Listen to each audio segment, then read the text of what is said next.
Hi, welcome to our channel, and today we're gonna have a fun video here. So yeah, we're gonna be talking about things that made me a better writer. So it's not gonna be a bunch of vague things with vague ideas. No, it's a list of practical things that I've incorporated in my life that have become just a subconscious practice now that help me write it better. These are the things you can follow if you wish to, and I think it's gonna be really fun. So let's get into it. First things first, calling myself a writer. I wasn't like comfortable doing this for a really long time. I just stuck to, yeah, I write sometimes, which is such a it doesn't completely cover what you do. You put your soul into it. Writing is that sort of a thing. But you may be thinking, oh, I just write emails to my friends. I'm not really writing wrong. You're a writer. No, I just write my diary sometimes. No, you're a writer. Oh, I just have a small blog. No, you're a writer. You're a writer. You write to express. You're a writer. Writing is your medium. You're a writer. Your art is done through writing. You're a writer. So just label yourself that. It doesn't matter. You don't have to shout it to the world. That's a different process. But if you recognize it yourself, it gives you the validity to put the amount of time and work and efforts into your art, because that is what it is. It is your art. So yeah. Thing number 2, reading. So, but with respect to specific formats and specific topics, let's talk about formats a little bit. It matters what sort of formats you usually write. You can see a pattern, you can do a lot of things, but there are specific things you usually write, right? If you're a person who writes short stories, or you're a person who writes personal experiences, you should be reading short collections of short stories or memoirs. So you have to focus on the type of format you are looking to write or you usually write in, and read more of that format. There are 100 different ways to do a single format or follow a single genre. Like, you can subvert it in ways that you can't even imagine, and that knowledge comes to you by reading more and by reading extensively in formats that you do want to, write in. And second is topics. So if there is a specific set of metaphors that flows through most of your work, or if you're somebody who is interested in some part which is, it keeps coming up in writing. If you're somebody who's interested in, say, astronomy, and it keeps coming up as metaphors or as, some elements in your writing, it's a good idea to start reading non-fiction, fiction, but more about that. I've been very into architecture and urban planning, and reading non-fiction about architecture and urban planning has helped me gain the vocabulary required to write it. So if there is a topic that interests you and it keeps coming up in your writing, it's a good idea to read more about it. Okay, 3. List of lines. This is one of the best things I have started doing recently, is to keep a list of lines that people say to me, or I say, or I hear other people talking around me, and I note them down. Especially if you're somebody who writes scripts, dialogues can be really tricky, and having a list of lines helps you recognize how a type of character might speak. It gives you an understanding of how one person speaks, or how it's different for two different people.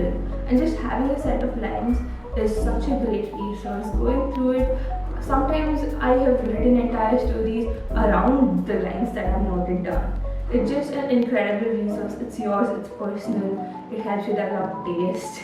You will find, you can point out good dialogue when you see, which is just really useful. Even if you're not a scriptwriter, it's just a great resource to have. Point number 4. So the fourth one is a day of observation. I incorporated this into my routine a while ago, and it's been amazing. So you pick out a day once in a while to observe things around you, and it's not with the strict intention to write it down later.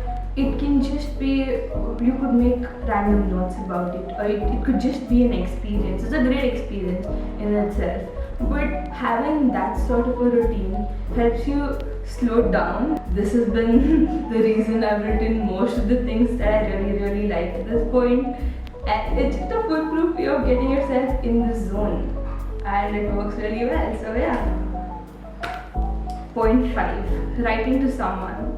So, if you're anything like me, you cannot keep a journal because I have tried in multiple times in my life to start writing a journal and never been very successful at it. There's just nothing making me want to do it as regularly as I would like, or even regularly enough to call it a journal. And I think I take myself way too seriously for that, so I just don't write like that. But then there was something I found like a loophole in this whole situation, my fault. It came during the first wave of the pandemic. We were all stuck at home and I started writing mails to a friend, and I realized that this is a great outlet that functions in a similar way like a journal would. Like you're writing to somebody, dear diary, hello, which is like you're just replacing it with a real friend, You can do that, you can send it to somebody who's gonna read your things, and it's just a great practice to have. It makes you write more regularly, and it's not even that much pressure. You're just communicating something to your friend, you're just talking to them. So I think that's a great thing to do, and it's really helped me write like regularly. Some of the things that were initially mails are now pieces that I really like and I've even put out. So I think that's a great way to do it. I mean, right. It's a great way to do writing. Okay, the sixth one is writing in lists. This is not like a list of dialogues, it doesn't just limit to that. But sometimes it takes way too much energy to write an entire fully fleshed piece that is not yet ready, or you're still waiting on some things. So instead of just keeping it in your mind, you can have a list of things.